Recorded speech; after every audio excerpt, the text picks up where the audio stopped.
দ্বিতীয় বিশ্বযুদ্ধের উন্মত্ততা, 50-এর মন্বন্তরের ভয়াবহতা, কলকাতার ফুটপাতে গ্রাম থেকে আসা হাজার হাজার ক্ষুধার্ত মানুষের ভিড়, শহরের বাতাসে ভাসছে মৃত্যু, আর নাগরিক মধ্যবিত্ত মানুষের উদাসীনতা। এই অন্ধকারের মাঝে কবি জীবনানন্দ দাশ এক ক্ষীণ আলো দেখলেন, আর সেই আলোর গান যে কবিতায় তিনি লিখলেন সেটি হলো তিমির হননের গান। অন্ধকার সরিয়ে মৃত্যুর মধ্যেও জীবনে অর্থ খোঁজার গান। হ্যালো শিক্ষার্থী বন্ধুরা, মেঘনা স্যারের পাঠশালায় তোমাদের সবাইকে স্বাগত। তোমরা ইতোমধ্যে আজকের আলোচনার বিষয় কি নিশ্চয়ই জেনে গিয়েছো, কবি জীবনানন্দ দাশের তিমির হননের গান। আলোচনার প্রথমেই তোমাদের কয়েকটি কথা বলে দিই। আমি এর আগে কবি রবীন্দ্রনাথ ঠাকুরের প্রার্থনা কবিতাটি নিয়ে তোমাদের কাছে এসেছিলাম। সেখানে বলেছিলাম যে কবিতা থেকে 5 নম্বরের প্রশ্ন পরীক্ষায় লিখতে হবে।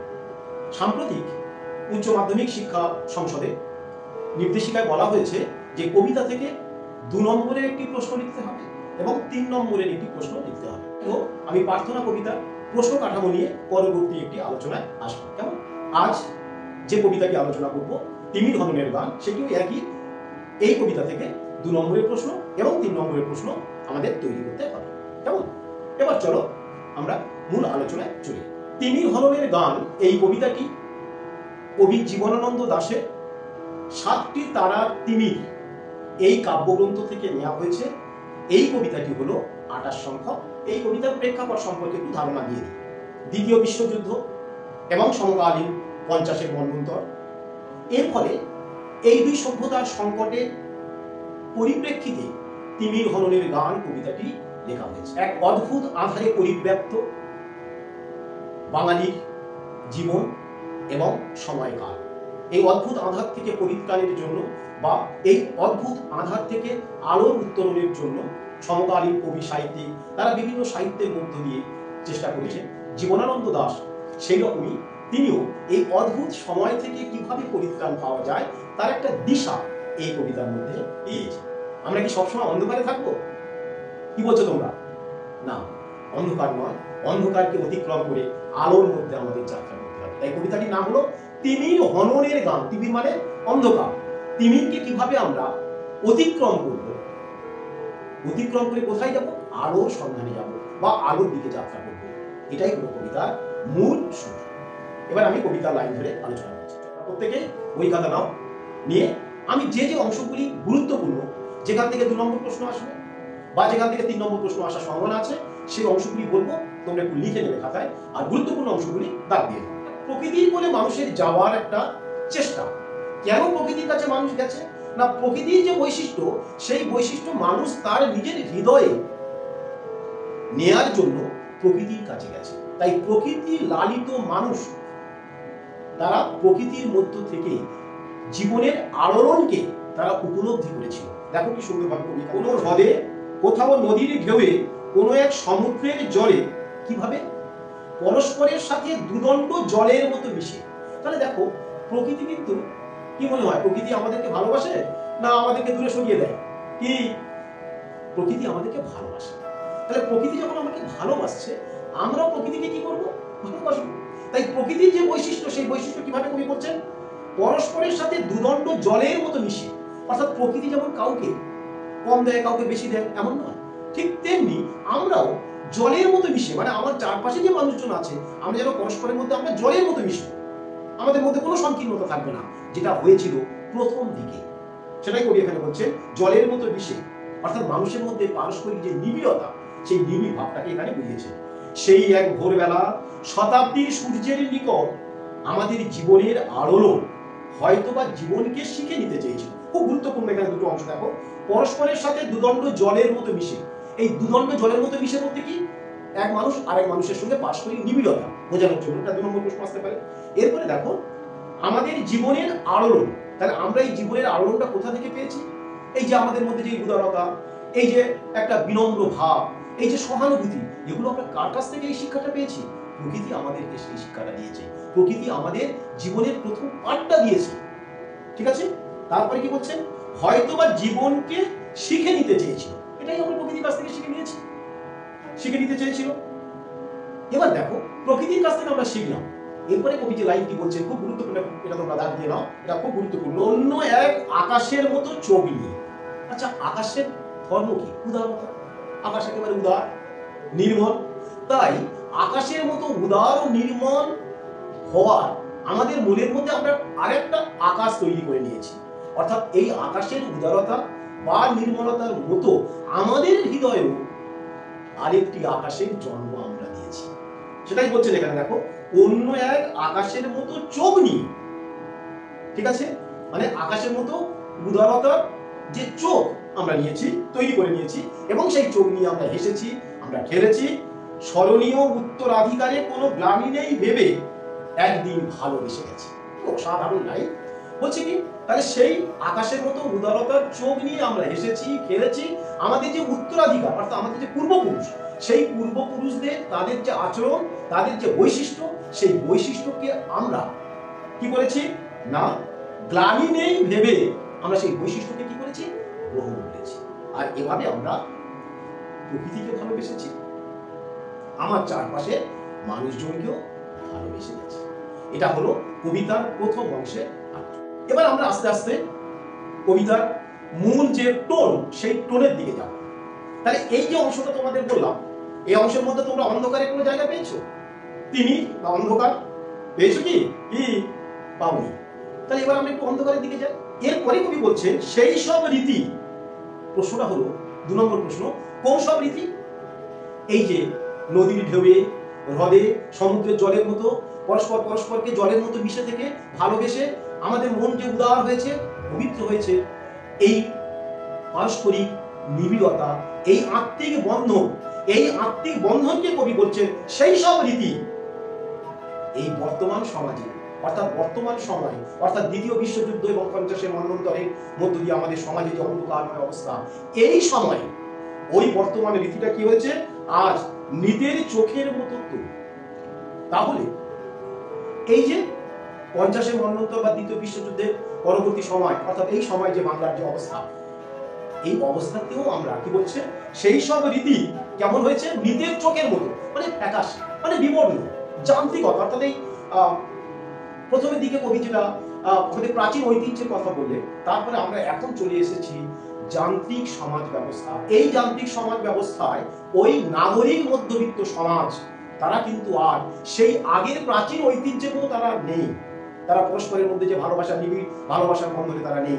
তাদের মধ্যে চলে এসেছে সংকীর্ণতা বোধ, আত্মকেন্দ্রিকতা, স্বার্থপরতা, এগুলো সবই চলে এসেছে এই নাগরিক মধ্যবিত্ত সমাজ।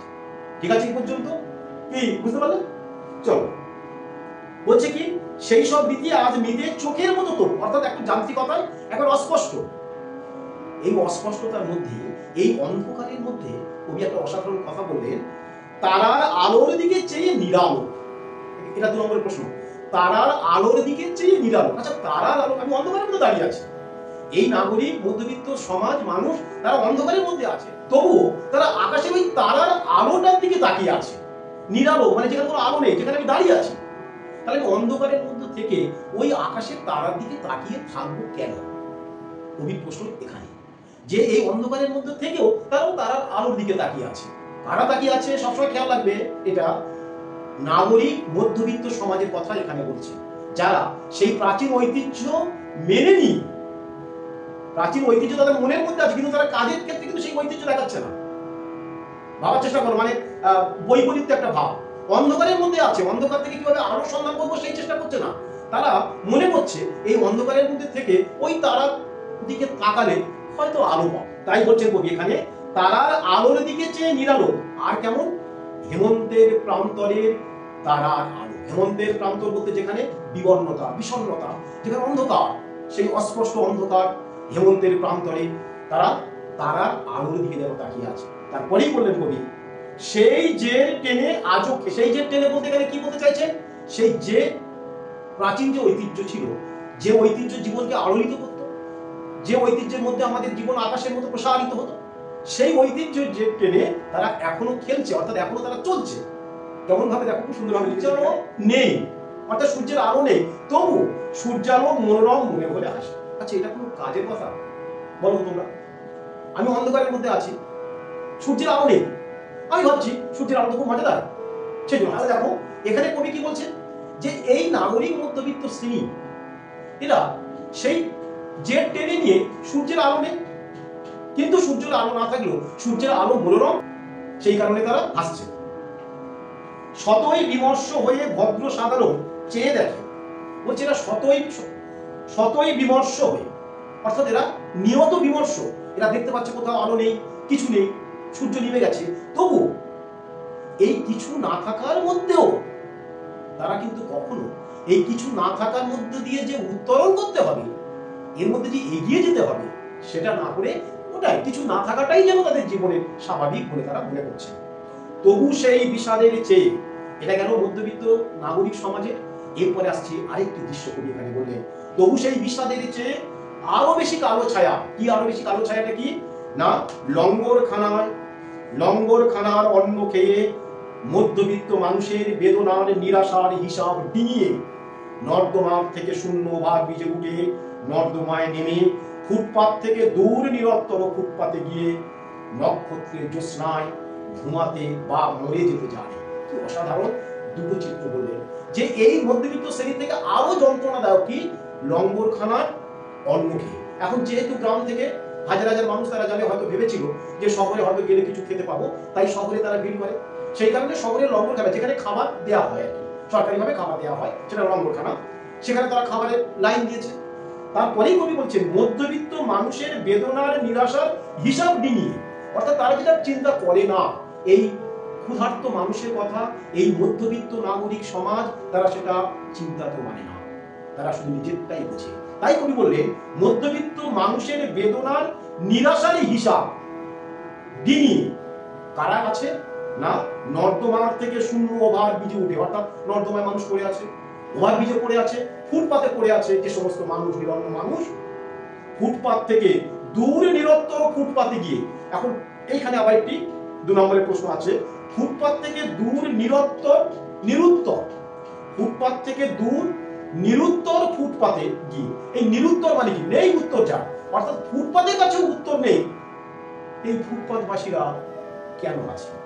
তাহলে খুব দূর নিরুত্তর ফুটপাতে গিয়ে, তাদের কাছে কিন্তু ফুটপাতের কাছেও কোনো উত্তর নেই। তাই এখানে কবি খুব সুন্দরভাবে এই বিশেষণটা দিলেন, দূর নিরুত্তর ফুটপাতে গিয়ে।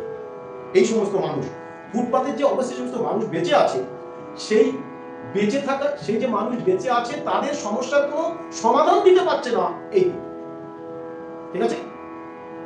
এবং সেই সমস্ত মানুষ কি হয়েছে না, নক্ষত্রের জ্যোৎস্নায় ঘুমাতে বা মরে যেতে চায়।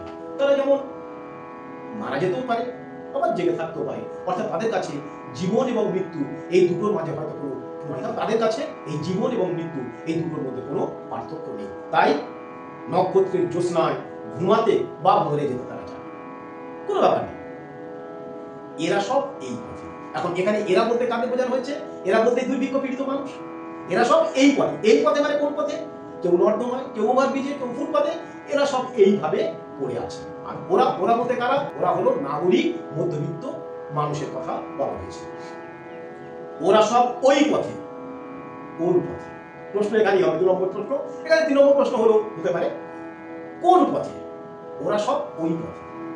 কোন পথে দেখা যায়? মধ্যবিত্ত মোদির জগতে। এই মধ্যবিত্ত মোদির শব্দটা আন্ডারলাইন করে এখানে লিখে নাও। এই মধ্যবিত্ত মোদির বলতে কবি এখানে আত্মকেন্দ্রিক যে জগৎ, যে জগতে শুধু আমি বাঁচব, যে জগতে শুধু আমি এবং আমার আপনজন যারা তারা বাঁচবে, তাই বলছে এখানে মধ্যবিত্ত মোদির জগতে এই আত্মকেন্দ্রিক আত্মপ্রবঞ্চনামূলক যে বৃত্ত, সেই বৃত্তের মধ্যে ওরা থাকে। বুঝতে পারলেন? আমরা বেদনাহীন অন্তহীন বেদনার পথে। তাই এখানে আমরা বলতে কারা? আমরা বলতে কবি এবং নাগরিক মধ্যবিত্ত সমাজের কথা বলা হয়েছে। বারবার এটা বলছি এই কারণে, এখানে আমরা এবং ওরা এই দুটোর প্রশ্ন কিন্তু আছে। আমরা বলতে কবি বুঝিয়েছে তার নিজেকে এবং নাগরিক মধ্যবিত্ত সমাজকে। এরপরে কবি কি বললেন? আমরা বেদনাহীন অন্তহীন বেদনার পথে। আচ্ছা, বেদনাহীন হলো বেদনা নেই, অন্তহীন বেদনার পথে। তাহলে দেখো বেদনাহীন অন্তহীন বেদনার পথ, মানে যে বেদনার পথের মধ্যে কোনো শেষ নেই, যে বেদনার পথটা কোনো বেদনার শেষ নেই, সেটাকে বলা হচ্ছে অন্তহীন বেদনা, বেদনার শেষ নেই। কিন্তু তার আগে কবি একটা কথা বললেন, বেদনা এটা কি একটা বৈপরীত্য নয়? তোমার যন্ত্রণা হচ্ছে, তোমার যন্ত্রণাটা হলো অনন্ত যন্ত্রণা। এবার তুমি বলছো যন্ত্রণাহীন অনন্ত যন্ত্রণা, এইটা আবার কি? তাহলে দেখো, মধ্যবিত্ত এই যে নাগরিক সমাজ, এই মধ্যবিত্ত সমাজের অনুভূতিটা ভাবো, তাদের বেদনাহীন, তাদের বেদনা নেই। তাহলে বেদনা নেই যে পথে, সেই পথটা কি করে অন্তহীন বেদনার পথ হয় না? তাহলে বেদনা পাচ্ছে, কিন্তু সেই বেদনাটা তারা বেদনা মনে করছে না। তারা বুঝতে পারছে এই সমাজ, এখানে কোনো আশা নেই, নিরাশা, আলোহীনতায় ডুবে নিস্তব্ধ নিস্তেজ হয়ে আছে, কিন্তু তবুও তারা সেটা স্বীকার করছে না বা বিশ্বাস করছে না বা বিশ্বাস করতে চাইছে না। ঠিক আছে, দেখো ওখানে একটা কথা ছিল কি, সেই জেট টেনে আজও চলি, আর এখানে কবি বললেন যে তবু এই জেট টেনে চলি। এই জেট টেনে বলতে এই যে চারিদিকে কিছু নেই, নিরাশা, আলোহীনতায় নিস্তব্ধ নিস্তেজ ওই অন্ধকারময় অবস্থা, এই জেট টেনে এই মধ্যবিত্ত নাগরিক সমাজ এরা এই জেট টেনে চলছে। ঠিক আছে, কিভাবে? এবার সেই আগের একটা কথা, সূর্যের আলো নেই, তবু সূর্যের আলোকে মায়া বলে মনে করে আমরা খেলা করছি। এখানেও ঠিক তাই কথা বললেন, সূর্যালো প্রজ্ঞাময় মনে বলে হাসি। দেখো, অন্ধকারের মধ্যে আমি মনে মনে ভাবছি যে সূর্যের আলো, অর্থাৎ সূর্যালো, তার প্রজ্ঞা আছে, জ্যোতি আছে, কিন্তু সূর্যের আলো তো নেই আমার এখানে অন্ধকারের মধ্যে, কিন্তু ওটা মনে করে এই মধ্যবিত্ত সমাজ তারা হাসছে। সেখানে এটাই বললেন, সূর্যালো প্রজ্ঞাময় মনে হলে হাসি। আর কি অসাধারণ একটা কথা পরে কবি বলছে যে জীবিত বা মৃত রমণীর মতো ভেবে অন্ধকার, অর্থাৎ এই যে অন্ধকার, এই অন্ধকারটাকে জীবিত বা মৃত রমণীর মতো ভেবে কি করছে, মহানগরীর মৃগনাভি ভালোবাসে। মহানগরীর যে অর্থাৎ যে অন্ধকার, সেই মহানগরীর অন্ধকারের মধ্যে তারা জীবিত অথবা মৃত রমণী ভাবছে, এবং সেই অন্ধকারের সুগন্ধি মৃগনাভি, হরিণের যে নাভি, সেই নাভির মধ্যে তার যে সুগন্ধ, সেই সুগন্ধ মনে করে অন্ধকারকে ভালোবাসছে। কারা ভালোবাসছে? মধ্যবিত্ত সমাজ, মধ্যবিত্ত মানুষ তারা এই শহরের এই অন্ধকারকে তারা কি ভাবছে, জীবিত অথবা মৃত রমণী ভেবে অন্ধকারকে তারা মৃগনাভি বলে তারা ভালোবাসছে। অর্থাৎ তার মধ্যে একটা সুগন্ধি তারা উপলব্ধি করছে এবং তারা এই অন্ধকারকে ভালোবাসছে। দেখো, দ্বিতীয় বিশ্বযুদ্ধ এবং 50-এর মন্বন্তরের অন্ধকার, এই অন্ধকারকে ভালোবাসছে তারা কেন? কারণ তারা প্রত্যেকেই তাদের নিজ নিজ স্বার্থের জগতে তারা অবস্থান করছে। তাই আমি আমারটা ভেবে, আমি আমার এই যে আত্মসুখ, আত্মপ্রবঞ্চনা, ব্যক্তিকেন্দ্রিক সমস্ত কিছু ভাবার কারণে তারা অন্ধকারটাকে এক সুগন্ধি রমণী বা মৃত বা জীবিত রমণী বলে তারা মনে করছে, এবং সেই অন্ধকারের মধ্যে এক সৌন্দর্য বা সুগন্ধ তারা উপলব্ধি করতে পারছে। দেখা যাক এরপরেই কবি বলছেন কি, তিমির হননে তবু অগ্রসর হয়ে, তিমির হনন বলতে অন্ধকার যে অবস্থা, সেই অন্ধকারকে মুক্ত করার জন্য অগ্রসর হয়ে কবি একটা সন্দেহ হলো, এবং সেই কারণে কবি বলছেন কি, আমরা কি তিমির বিলাসী? তার প্রথমে কবি বললেন কি, যে তিমির হননে তবু অগ্রসর হয়ে, অর্থাৎ তিমির দূর করতে হবে, অন্ধকার দূর করতে হবে, এগিয়ে গিয়ে কবি আবার একটু সন্দেহ প্রকাশ করে বললেন যে আমরা কি তিমির বিলাসী? আমরা কি তিমির কর্তা দেই অন্ধকারকে? আমরা কি ভালোবাসি? বিলাসী মানে হলো ভালোবাসি। বলছে না, আমরা তো তিমির বিলাসী নই, তিমিরকে ভালোবাসি না, অন্ধকারকে ভালোবাসি না, তিমির বিলাসী আমরা নই, আমরা তো তিমির বিনাশী হতে চাই, অর্থাৎ অন্ধকারকে দূর করতে চাই। আমরা তো তিমির বিনাশ, এই যে পরিস্থিতি, এই জটিল পরিস্থিতি, এই জটিল অন্ধকারময় অবস্থা, এই অন্ধকারময় অবস্থার অভিযানের একটা আলো রেখা আমাদের সামনে দিলেন, সেই আলো রেখা ধরে আমরা এগোতে পারবো, যাতে আমরা নতুন আশার ভবিষ্যৎ বা নতুন উষার উপকূলে গিয়ে পৌঁছতে পারবো। এই আত্মপ্রত্যয় এই কবিতার মধ্যে কবি গেয়েছেন, বা এই আত্মপ্রত্যয় কবি কবিতার মধ্যে ব্যক্ত করেছেন। তাহলে এই কবিতা থেকে মোটামুটি যে সমস্ত গুরুত্বপূর্ণ লাইন বললাম, এই লাইনগুলো তোমরা অবশ্যই 2 এবং 3 নম্বরের প্রশ্নের জন্য তৈরি করে নেবে। কেমন? আজ এই পর্যন্ত। যদি তোমাদের কোনো অসুবিধা হয় তোমরা কমেন্ট সেকশনে জানাবে, যদি কোনো প্রশ্নের উত্তর লিখতেও তোমাদের অসুবিধা হয় জানাবে, আমি তোমাদের প্রশ্নের উত্তরগুলি তৈরি করে দেবো। কেমন? দেখা হবে পরের ক্লাসে অন্য কোনো বিষয় নিয়ে। ততক্ষণে তোমরা এই কবিতাটি ভালোভাবে পড়বে। যে সমস্ত শব্দগুলি অর্থ জানবে না সেগুলি পারলে কমেন্ট সেকশনে আমাকে জানাবে, এবং আরেকবার বলছি, কবিতাটি বারবার পড়বে। বারবার না পড়লে এই কবিতার সঠিক উপলব্ধি করা সম্ভব নয়। কেমন? সকলে ভালো থেকো, পড়াশোনা করো। আজ এই পর্যন্ত, দেখা হবে পরের ক্লাসে অন্য কোনো বিষয়।